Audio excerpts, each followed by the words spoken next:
감사합니다. 하나님께서 주신 구원의 의미, 하나님께 주신 구원의 의미. 얼마 전에 한국목회자협의회에서 2012년 한국인 종교생활과 의식조사를 발표했습니다. 거기서 나온 개신교인의 신앙생활의 이유 순위를 다음같이 발표했죠. 1순위, 마음의 평안을 위해서입니다. 38.8%가 나왔어요. 2순위는 구원과 영생을 위해서입니다. 31.6%. 3순위는 건강, 재물, 성공을 위해서 18.5%. 이것이 바로 신앙생활의 이유였습니다. 그런데 이 결과치를 보니까 문제는 종교생활에서 좀 우선순위해야 될, 가장 중요하게 생각해야 될 구원과 영생의 문제가 2004년도 조사에 비해서 15%가 하락이 됐다는 것이죠. 대신에 재물, 건강, 축복 이런 관심사가 오히려 10% 상승했다는 것입니다. 이 수치는 무엇을 말하죠? 기독교인의 종교생활에서 가장 중요하게 생각해야 될 영생의 문제가 점차 신앙의 관심에서 멀어지고 있다는 것입니다. 대신에 최근 널리 회자되고 있는 힐링, 웰빙 같은 것들에 관심이 점차 고조되고 있다는 것입니다. 매우 안타까운 일이죠. 생각해 보세요. 신앙생활에서 가장 우선적으로 최우선에 같이 둘 것은 우리의 구원의 문제입니다. 2010년도에 남아메리카 칠레에서 한 광산에서 갱도가 무너지는 대형 사고가 발생했습니다. 그 사고로 인해 가지고 33명의 광부부들이 지하 700m 지점에서 갇히게 되었던 것이죠. 사고 당시 전문가들은 이들의 생존 가능성은 단 1%도 되지 않는다, 그렇게 판단을 했어요. 지하 30도에 아주 고온 그리고 습도가 90% 되는 그 열악한 환경 속에서 인간이 생존하기라는 것은 현실적으로 불가능한 것입니다. 하지만 칠레의 온 국민은 힘을 모아서 그들의 구축을 모색했죠. 초강력 굴착기를 통해서 무너진 갱도에 작은 관을 뚫었습니다. 그리고 그 관 속에 공기를 주입시켰고 음식물을 공급해 주었습니다. 그리고 마침내 갱도가 무너진 지 69일 만에 그들은 기적적으로 구출이 이루어졌던 것입니다. 그들은 다시 살아난 것입니다. 그들은 죽을 수밖에 없는 상황에서 기적적으로 구원을 받은 것이죠. 자, 구원의 의미를 더욱 잘 이야기해서 우리가 한번 구조선의 이미지를 한번 상상해 보세요. 구조선의 이미지. 자, 배가 난파되었습니다. 그렇다면 바다에서 표류하는 사람은 어떻게 구원을 받습니까? 그것은 바로 그들을 구출해 온 구조선을 올라타면 그들은 구원을 받습니다. 그렇죠? 그런데 만약 어떤 사람이 이렇게 생각을 합니다. 구조선에 대해서 불신하는 거예요. 그래서 배를 타기를 거부하는 것입니다. 그럼 어떻게 됩니까? 물에 빠져 죽게 될 수밖에 없는 것입니다. 그런데 우리가 알아야 될 것은 구조선에 탑승했다고 해서 어떤 의미에서 완전한 구원은 이루어진 것은 아니죠. 왜냐하면 완전한 구원이란 것은 구조선이 육지에 도착했을 때, 그때 완전한 구원이 이루어진 것입니다. 그러나 우리가 알아야 될 것은 구조선이 육지를 향해서 항행하는 그 도중에 그 구조선에서 탑승한 사람은 구원에 대해서 확실하게 보장을 받았다는 것이죠. 우리도 역시 믿음을 통해서 구원받았습니다. 하지만 우리가 알아야 될 것은 우리의 구원의 완성은 아직 이루어지지 않았다는 것이죠. 그렇다면 구원의 완성은 언제 이루어집니까? 바로 예수님께서 재림하실 때 구원의 완성은 이루어지는 것이죠. 그렇지만은 우리의 구원은 여전히 확실하게 보장받고 있는 것입니다. 마치 구조선이 육지를 향해서 갔을 때 그 배에 탑승한 것처럼 우리의 구원은 예수를 믿을 때 확실한 보장이 된다는 것입니다. 자, 오늘 하나님께서 우리에게 주신 말씀, 이 말씀은 구원의 의미에 대해서 우리에게 잘 던져주고 있습니다. 핵심은 무엇입니까? 허물과 죄로 죽었던 우리를 예수님께서 다시 살리셨다는 것입니다. 그러므로 우리가 구원받은 것은 전적인 하나님의 은혜, 전적인 예수님의 공로이죠. 더욱 감사할 것은 우리가 그리스도 안에 있을 때 우리의 생명이 하늘에 이미 안침을 받았다는 것입니다. 그런데 우리가 이것을 알아야 될 것은 이러한 사건, 우리가 하나님의 보좌 앞에서 우리가 구원받고 확신한 사건은 미래적 사건이라는 것이죠. 미래적 사건. 그런데 성경은 무엇을 말합니까? 그것이 이미 이루어졌다는 것이죠. 기정사실로 확실하게 말하는 것입니다. 자, 보세요. 얼마나 확실한 은혜입니까? 우리가 믿었을 때 이미 장차 이루어질 구원의 사건에 대해서 성경은 확실하게 보장됐다, 이루어졌다고 기정사실화된 것이에요. 저는 이 말씀을 통해서 구원의 의미를 세 가지 관점에서 한번 살펴보기를 원합니다. 세 가지 관점은 무엇입니까? 이미 이루어진 구원, 다음으로는 현재 누리고 있는 구원, 그리고 세 번째로는 앞으로 나타날 구원입니다. 우리가 이 땅에 살아가면서 이 구원의 의미를 확실하게 붙잡고 신앙생활을 한다면 어떤 상황, 어떤 어려움, 어떤 역경 가운데서 우리는 흔들리지 않습니다. 반듯한 신앙을 가지고 믿음 생활할 수 있는 것이죠. 첫째, 이미 이루어진 구원입니다. 이미 이루어진 구원. 그것은 그리스도 안에서 얻은 새 생명이라는 것입니다. 그리스도 안에서 얻은 새 생명. 성경은 이미 이루어진 구원에 대해서 다양한 용어로 설명하고 있습니다. 새 생명, 혹은 칭의, 혹은 중생, 거듭남 같은 다양한 표현을 사용하고 있죠. 하지만 표현은 달라도 별다른 차이는 없습니다. 하지만 제가 오늘 새 생명이란 것은, 이 새 생명이란 말은 구원을 표현하는데, 이미 이루어진 구원을 표현하는데 아주 적합한 말이 아닌가, 그런 생각이 되어집니다. 자, 우리가 1절을 보세요. 그리고 한번 5절 보세요. 1절과 5절 보게 되면 너희의 허물과 죄로 죽었던 너희를 살리셨도다. 5절을 보게 되면 허물로 죽은 우리를 그리스도와 함께 살리셨고. 자, 보세요. 허물과 죄로 죽은 것은 무엇을 말합니까? 그것은 과거 우리가 그리스도 밖에 있는 상태를 말하는 것입니다. 그리스도 밖에 있는 상태. 어떤 상태입니까? 바로 허물과 죄로 인해서 영적으로 죽은 상태인 것입니다. 하나님과의 교제가 단절되고 고아처럼 버림받은 상태라는 것이죠. 인간은 에덴 동산에서 금지된 선악과를 먹은 이후에 영적으로 죽은 것이죠. 그것은 바로 하나님과의 화평이 무너진 상태입니다. 하나님과 원수된 상태인 것입니다. 여러분 아세요? 인간은 죄를 지을 자유는 있어도 범죄한 인간이 스스로 그 죄에서 벗어날 능력이 없다는 것을, 이것이 인간이 인정해야 될 한계인 것이죠. 그런데 세상에 있는 수많은 종교와 불신의 사람들은 어떻게 행동합니까? 자력으로 구원의 길을 찾습니다. 결과는 어떻습니까? 구원의 길을 찾을 수 없는 것입니다. 헛수고인 것입니다. 여러분은 그것이 헛수인 것을 분명히 아셔야 됩니다. 여기서 허물과 죄의 의미를 살펴볼 필요가 있습니다. 이 허물과 죄의 의미에 대해서 신학자들 사이에 해석은 약간의 차이가 있습니다.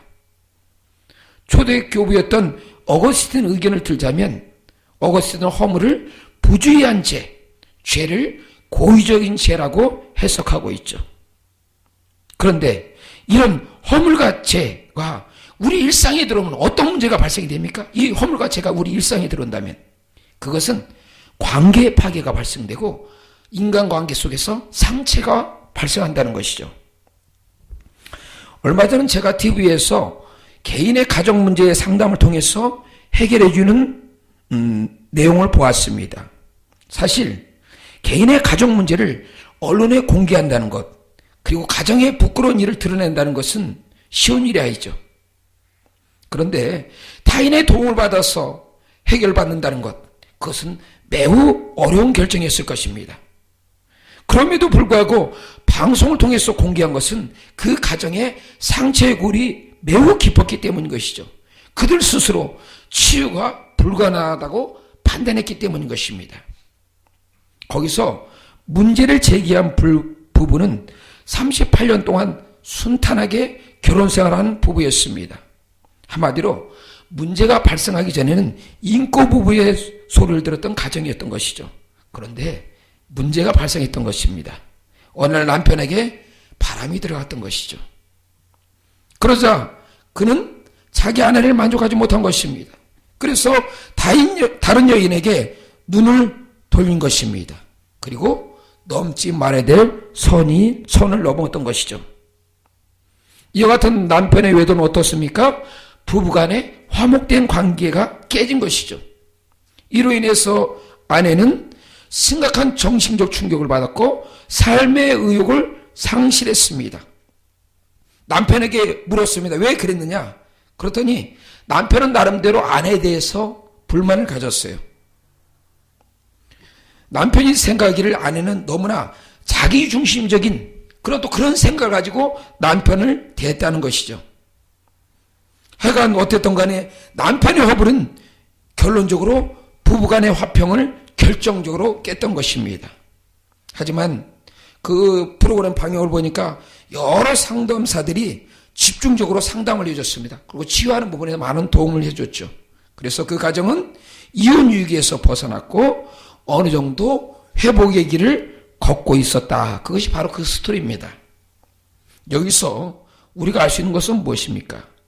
이 허물, 이 죄, 이것들은 어떤 평화의 관계를 깬다는 것이죠. 자, 하나님이 창조하신 가장 아름다운 에덴 동산에서 이런 허물과 죄가 발생했습니다. 그것은 무엇입니까? 하나님께서 금지하신 선악과를 인간이 따먹었던 것이죠. 이것이 인간의 죄입니다. 이것이 인간의 허물입니다. 하지만 문제는 무엇입니까? 인간 스스로 이 죄와 허물을 해결할 능력이 없다는 것이죠. 그 해결책을 누가 제시합니까? 바로 하나님께서 제시했던 것입니다. 하나님께서는 독생자를 이 땅에 보내시고 그분이 십자가를 짊어지심을 통해서 인간의 죄와 허물을 담당케 하셨던 것이죠. 자, 이 부부간의 문제를 살펴보면 상담사들은 여러 가지 경로를 통해서 약간의 도움을 베풀어 주었습니다. 하지만 예수 그리스도, 그분은 우리의 모든 문제, 우리 죄와 허물의 모든 문제를 100% 완전하게 해결시켜주고 구원을 우리에게 베풀어 주신다는 것입니다.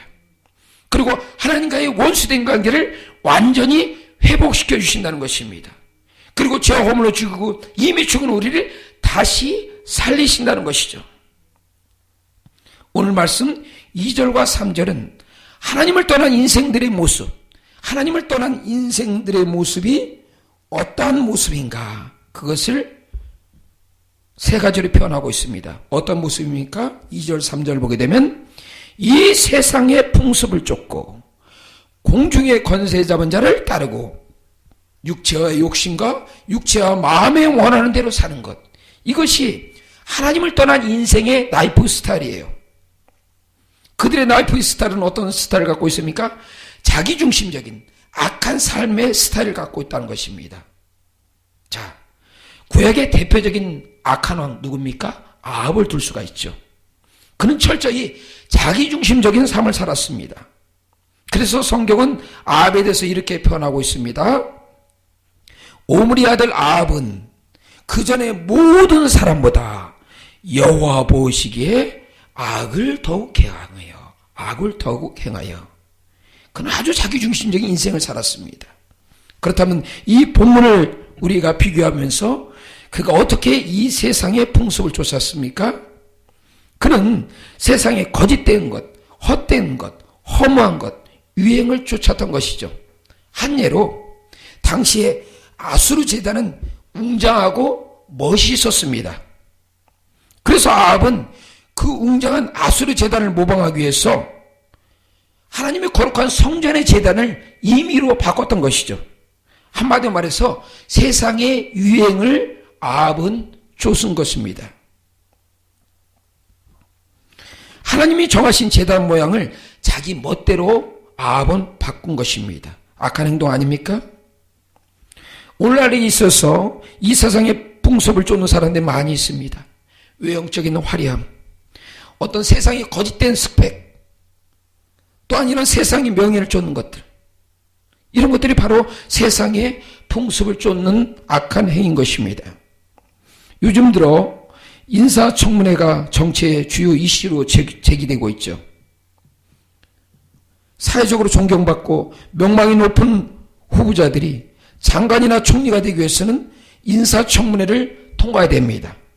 그런데 이 후보들이 어떤 청문회의 인사검증에 들어가게 되면 어김없이 과거의 부끄러운 모습을 드러낸다는 것이죠. 우린 여기서 무엇을 알 수가 있습니까? 죄와 허물이 없는 사람은 세상에 한 사람도 없다는 것이죠.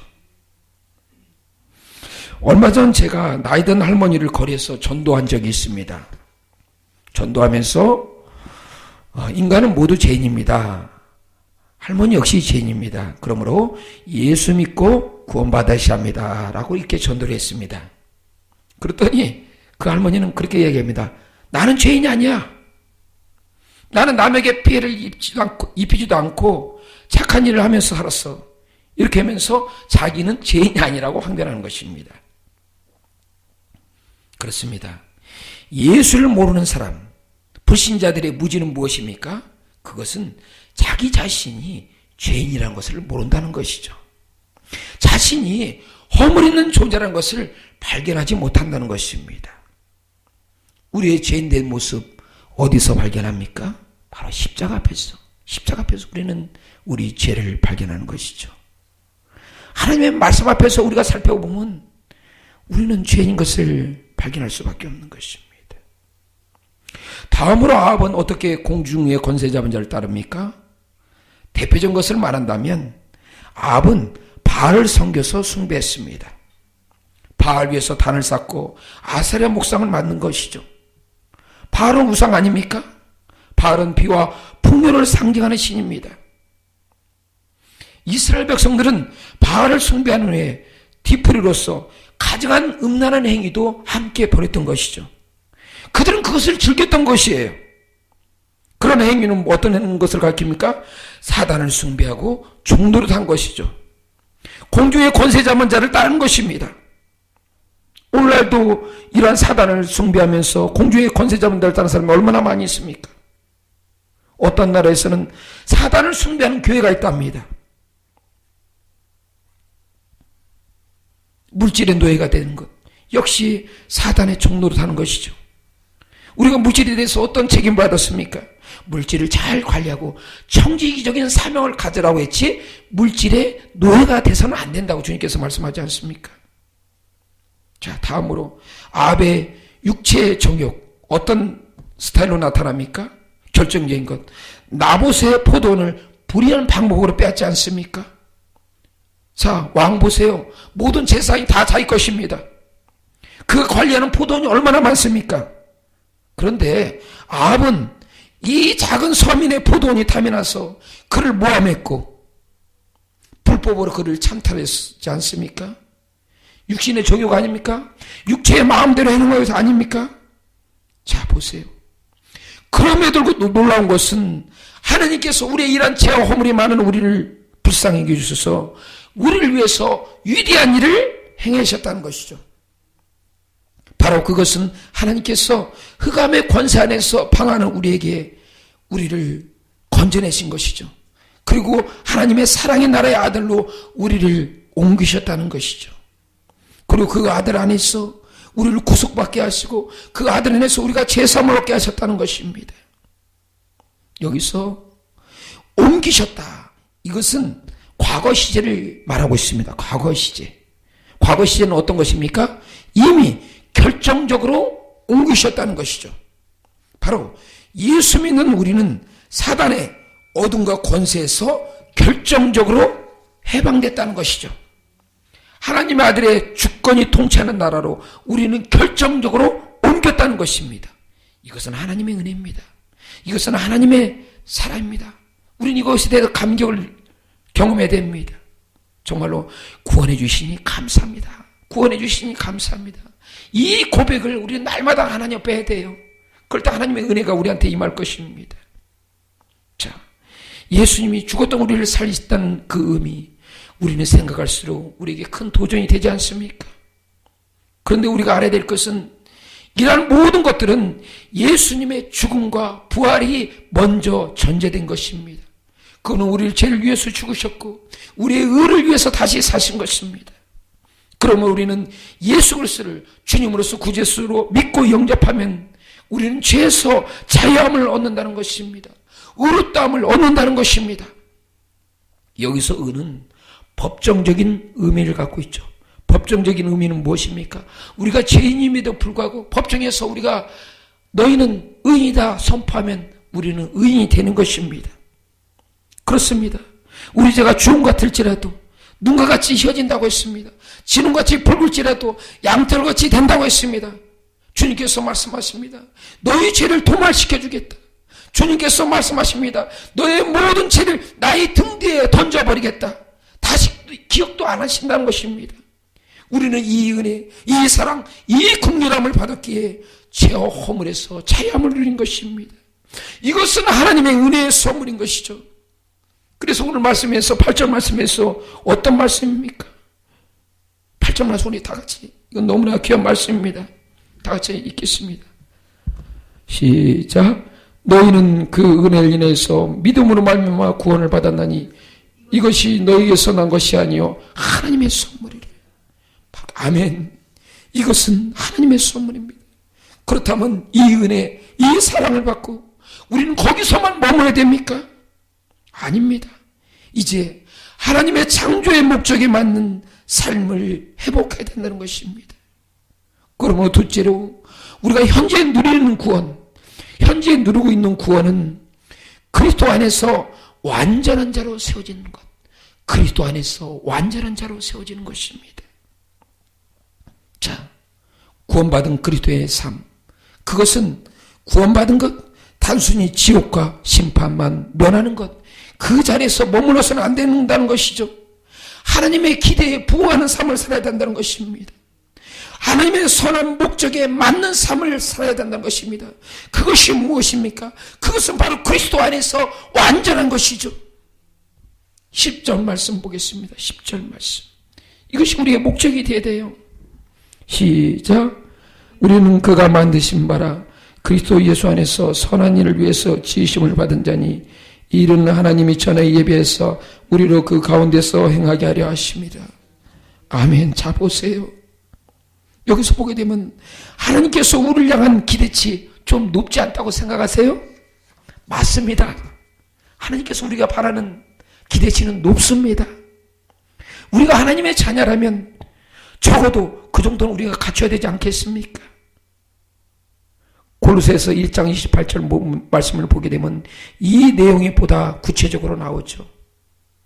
찾으면 시간이 많이 걸리므로 제가 말씀을 읽어드릴게요. 우리가 그를 전파하여 각 사람을 권하고 모든 지혜로 각 사람을 가르치면 각 사람을 그리스도 안에서 완전한 자로 세우려 함이니 각 사람을 그리스도 안에서 완전한 자로 세우니 사도 바울은 바로 그의 제자들에게 예수를 전파하고 가르치는 것은 바로 그리스도 안에서 완전한 자로 세우는 목적이 있다고 강조하고 있는 것입니다. 하나님께서는 마치 어린 양이 흠돋고 점도 없는 상태에서 하나님 앞에 드리는 제물처럼 우리 역시 그렇게 거룩한 삶, 산제사 드리는 것을 원하시는 것입니다. 그렇다면 우리가 어떻게 완전한 삶을 살 수가 있을까요? 완전한 삶. 그것은 주님과 연합한 삶을 살아야 됩니다.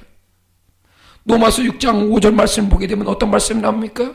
우리가 그의 죽으심을 본받아 연합한 자가 되었으면 또한 그의 부활을 본받아서 연합한 자가 되리라. 그렇습니다. 우리가 예수님과 더불어서 본받아서 연합할 때 우리는 죄의 정욕을 죽이는 삶을 살 수가 있는 것입니다. 철저한 회개가 날마다 있는 삶을 살 수가 있는 것입니다. 그러므로 골로새서 3장 5절 말씀에 뭐라고 나옵니까? 땅에 있는 지체를 죽이라고 하지 않습니까? 음란과 부정과 사욕과 악한 정욕과 탐심은 우상숭배라고 그렇습니다. 그렇습니다. 이러한 죄악의 쓸뿌리들이 우리 삶에 남아있으면 우리는 주님 앞에 완전한 자로 올바로 설 수 없는 것이죠. 이스라엘 보십시오. 이스라엘 가나안을 정복할 때 아이 같은 아이성에서 실패했습니다. 왜 실패했을까요? 바로 아간의 탐욕 때문이죠. 아간의 탐욕은 이스라엘 공동체에 치명적인 아픔을 가져다 준 것입니다. 교회에서도 마찬가지 아니겠습니까? 교회 구성원 중 누군가 악한 행동을 하게 되면 교회 공동체에 다툼이 일어나고 분쟁이 발생하는 것이죠. 우리는 그동안 언론에서 한국교회 여러 가지 부끄러운 일이 보도되면 문제를 일으키는 당사자들을 비판하기 열심히 했던 것이죠. 하지만 우리가 좀 더 성숙한 자리에 있는 사람이면 비판의 자리에 있기보다도 정말 교회의 아픔을 품고 다시는 그런 일이 한국교회에 발생하지 않도록 기도하는 자세가 우리에게 필요한 것이죠. 그렇다면 우리가 예수님의 부활을 본받아서 연합하는 자의 신앙의 스타일은 어떤 스타일일까요? 골로새서 3장 12절의 말씀이 있습니다. 너희는 하나님의 택하신 거룩하고 사랑하신 자처럼 긍휼과 자비와 겸손과 온유와 오래 참으로 옷 입으라는 것이죠. 누가 혐의가 있거든 용서하라는 것입니다. 그리고 이 모든 것 위에 사랑을 더하는 것입니다. 그렇습니다. 그리스도인은 신앙을 삶으로 증명해낸다는 것입니다. 그리스도인들이 서로 사랑하고 서로 긍휼을 베풀며 용서를 베푼다면 이 땅에 그리스도 계절이 다시 찾아올 것입니다. 요셉 보세요. 17세의 어린 나이에 형들에 의해서 애굽의 노예로 팔려갔습니다. 얼마나 많은 고생을 했겠습니까? 심지어 보디발의 아내 때문에 억울하게 감옥에 들어갔습니다. 요셉의 삶의 환경은 원망과 저주와 미워할 일들로 산재했습니다. 근데 요셉은 원망했을까요? 아니에요. 요셉은 그렇게 하지 않았습니다. 도리어 원수 같은 형들을 끌어안았습니다. 어떻게 가능했습니까? 요셉은 하나님과 동행하는 삶, 하나님과 연합하는 삶을 살았기 때문인 것이죠. 그러기에 원수 같은, 원망 같은 그런 상황을 그는 땅에 묻었던 것입니다. 반면에 사랑과 용서의 마음을 그의 마음에 품었던 것이죠. 그런 삶을 살았기에 그는 하나님과 연합함을 통해서 완전한 자리에 나가지 않습니까? 그럴 때 하나님께서는 요셉을 애굽의 총리로 높여주었습니다. 생각해 보세요. 요셉이 만약 불평과 원망과 불만을 간직하면서 복수의 칼을 갈았다면 어떻게 그가 하나님을 높이는 인생을 살았겠습니까? 만일 그런 상태로 요셉이 애굽의 총리가 되었다고 생각해 보세요. 아마 피바람이 불었을 것입니다. 그렇습니다. 우리가 하나님 앞에 바로 서게 되면 하나님께서 우리를 높여주십니다. 예수님과 연합하는 삶, 예수님과 연합하는 삶은 예수님과 동등된 관계를 이야기하는 게 아니에요. 예수님 앞에서 우리가 복종하는 자세를 가져야 된다는 것이에요. 그랬을 때 우리는 예수님과 연합한 삶을 살 수가 있다는 것입니다. 다음으로 우리가 하나님 앞에 완전한 삶을 살기 위해서는 어떻게 됩니까? 전도하는 삶을 살아야 되는 것이죠. 많은 사람을 옳은 대로 돌아오게 하는 자는 별과 같이 영원토록 비춘다고 주님께서 축복하셨습니다. 전도해야 됩니다. 예수의 증인이 되어야 됩니다. 예수의 제자라면 반드시 주님을 증거해야 되는 것입니다. 그리고 우리는 그러한 전도를 통해서 주님께서는 우리를 통해서 영광 받으시는 것이죠. 또한 우리가 완전한 삶은 어떻게 됩니까? 우리는 신전의식을 가져야 된다는 것이죠. 종교개혁자 켈빈이 강조하는 신앙의 스타일은 무엇입니까? 고람대화 아닙니까? 하나님의 면전 앞에서 그 일생의 신앙을 살았던 것이죠. 그러기에 그는 자기의 허물과 죄를 하나님 앞에 철저하게 회개하면서 하나님 앞에 완전한 길로 나가지 않았습니까? 지금은 남북이 대화가 단절돼 가지고 북한을 방문한 사람이 거의 없습니다. 하지만 몇 년 전까지만 해도 북한을 방문한 사람이 꽤 있었죠. 북한을 방문한 목회자들의 경험도 합니다. 북한에 방문하게 되면 CCTV가 곳곳에 설치되었다 합니다. 그래서 방문한 사람들은 말을 할 때 늘 조심한다는 것이죠. 심지어는 잠자리 들 때 자기 벗은 모습을 볼까봐 옷을 입고 잔 사람도 있다고 합니다. 여기서 무엇을 말하고 있습니까? 누군가 자신을 살피게 된다면 조심할 수밖에 없다는 것이죠. 그렇다면 우리는 알아야 됩니다.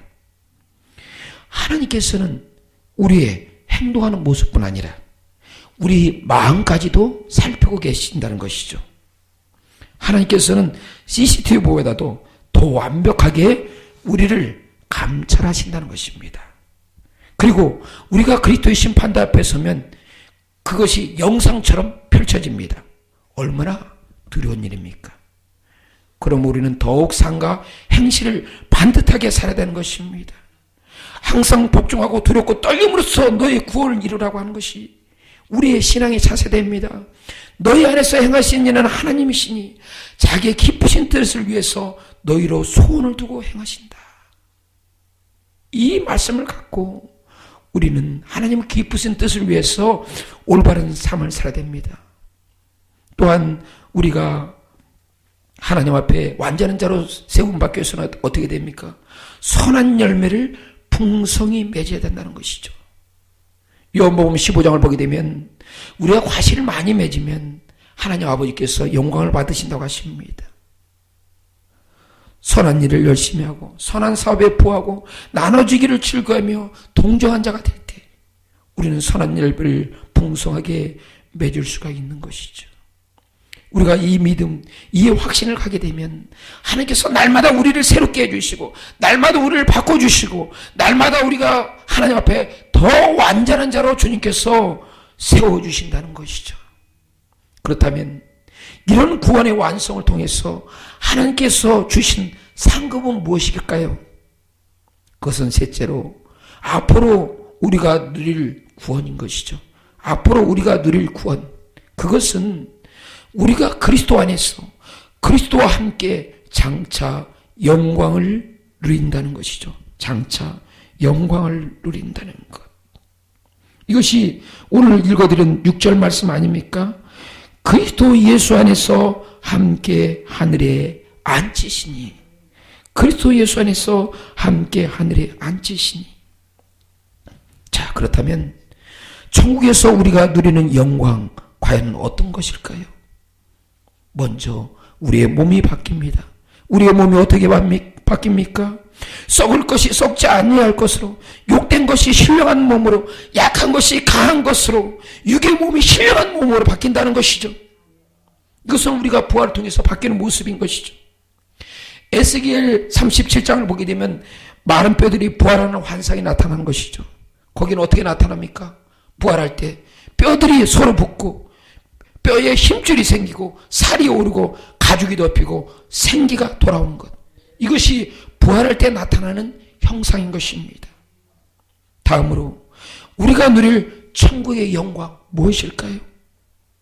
성경은 장차 우리가 누릴 영광에 대해서 큰 기대감을 줍니다. 생각한데 현재의 고난은 장차 우리에게 나타날 영광과 좋게 비교할 수 없다는 것이죠. 보세요. 예수 믿는다고 고난의 면제를 받지는 않습니다. 하지만 우리가 그 고난에 대해서 그 고난을 극복하게 되면 우리는 천국에 갔을 때 말할 수 없는 영광이 우리를 기다린다는 것이죠. 천국은 어떤 곳입니까? 우리는 천국을 가보지 않았기 때문에 천국에 대해서 자세히는 알 수 없습니다. 하지만 부자와 나사로의 비유를 살펴보면 천국과 지옥에 대해서 어느 정도는 알 수가 있는 것이죠. 먼저 천국에서는 어떻습니까? 장가가고 시집가는 것이 없습니다. 천국은 즐거움을 느끼는 것이죠. 이에 반면 지옥은 어떻게 나타납니까? 영원한 형벌이 있다는 것이죠. 목마름이 있다는 것이죠. 고통이 있다는 것입니다. 그러기에 지옥 간 부자는 어떻게 말합니까? 자기 형제들만은 이곳에는 안 된다고 역설하지 않습니까? 그만큼 지옥은 있을 곳이 못 된다는 것이죠. 이와 반면에 천국은 어떤 곳입니까? 요한계시록 21장 4절 말씀 보게 되면 천국은 이렇게 말하고 있습니다. 천국에는 사망이 없다. 애통한 것이나 곡한 것이나 아픈 것이 없다는 것입니다. 무엇을 말합니까? 인간의 어떤 생로병사의 고통을 천국에서 당하지 않는다는 것이죠. 우리가 살면서 얼마나 많은 사람들이 육신의 질병으로 고통을 당하고 있습니까? 또한 인간관계에서 얼마나 많은 상처를 경험합니까? 그런데 천국에서는 전혀 그럴 걱정이 필요가 없다는 것이죠. 또한 천국은 온갖 보석으로 꾸며졌다는 것입니다. 천국의 성곽은 각종 보석으로서, 천국의 문은 진주로서 꾸며졌다는 것입니다. 그리고 천국의 길은 정금으로 깔려 있다는 것이죠. 저는 이 말씀이 매우 공감이 갑니다. 몇 년 전에 어떤 과학자가 새로운 행성을 발견했다고 신문에 보도된 적이 있습니다. 그런데 놀라운 것은 그 행성의 3분의 1이 다이아몬드로 구성됐다는 것이죠. 자, 보세요.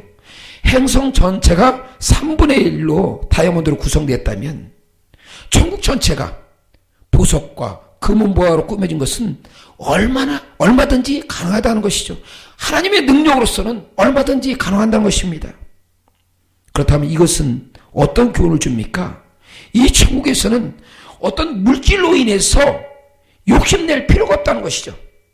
우리가 천국에서 금은보화로 보석으로 꾸며졌다는 것에 대해서, 그것에 대해서 영광스러운 것을 우리에게 나타내주지만, 한편으로 우리가 생각할 때는 우리가 이 땅에서 어떤 물질에 이런 부분에서 많은 탐심을 갖고 그 부분에서 추구하는데, 천국에서는 그럴 필요가 없다는 것입니다. 지천으로 깔린 것이 정금들인데 무슨 물질에 대해서 욕심을 갖겠습니까?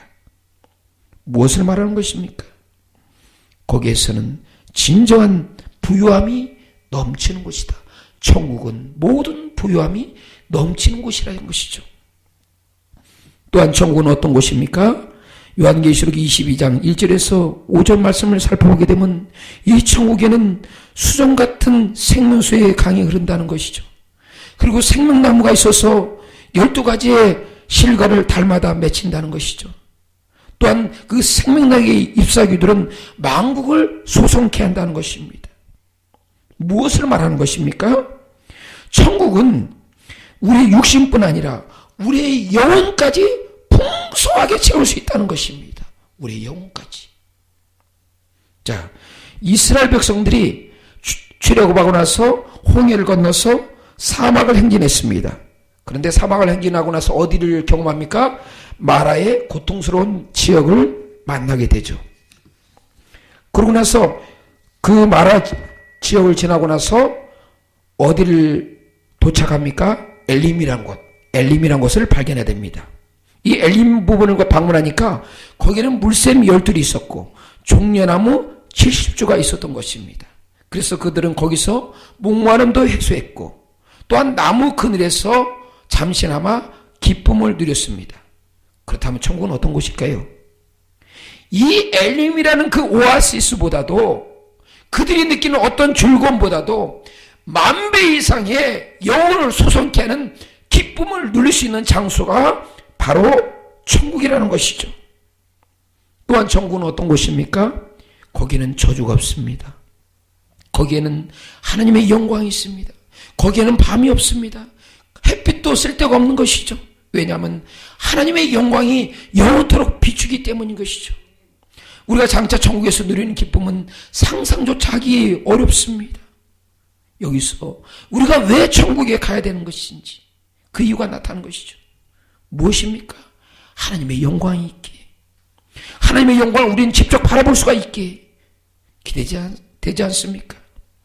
이것이 바로 구원받을 자가 장차 약속된 영광을 누리는 축복인 것입니다. 지상에서 누리는 어떤 기쁨보다도 10,000배, 1,000,000배의 기쁨이 바로 천국에 있습니다. 장차가 우리가 누릴 천국의 기쁨인 것이죠. 그 약속이 있기에, 그 약속이 있기에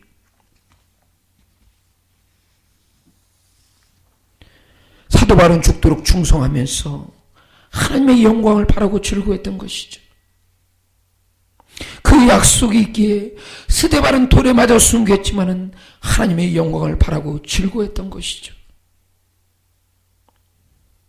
그렇다면 여러분에게 묻겠습니다. 여러분은 무엇을 바라고 즐거워합니까?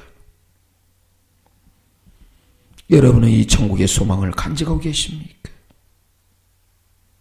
그렇다면 먼저 하나님께서 우리에게 주신 이 구원의 선물에 대해서 날마다 감격에 빠져들어가십시오. 그리고 하나님의 거룩한 목적에 맞는 완전한 자가 되기 위해서 한번 몸부림쳐 보세요. 마지막으로 천국에서 누릴 영원한 영광을 사모하면서 소망 가운데 사십시오. 우리는 결코 뒤로 물러가서 넘어지는 자가 되어서는 안 되는 것입니다. 우리 영혼을 구원할 수 있는 믿음을 붙들어야 되는 것입니다. 그러기에 주님께서 말씀하십니다. 구원하심이 보좌에 앉으신 하나님과 어린 양에게 있도다. 구원하심이 보좌에 앉으신 하나님과 어린 양에게 있도다. 우리가 이 소망 가지고 우리가 이 믿음을 지키면서 구원을 완성을 향해서 힘차게 달려갈 때 하나님께서 축복된 길로 우리를 인도해 주실 것입니다.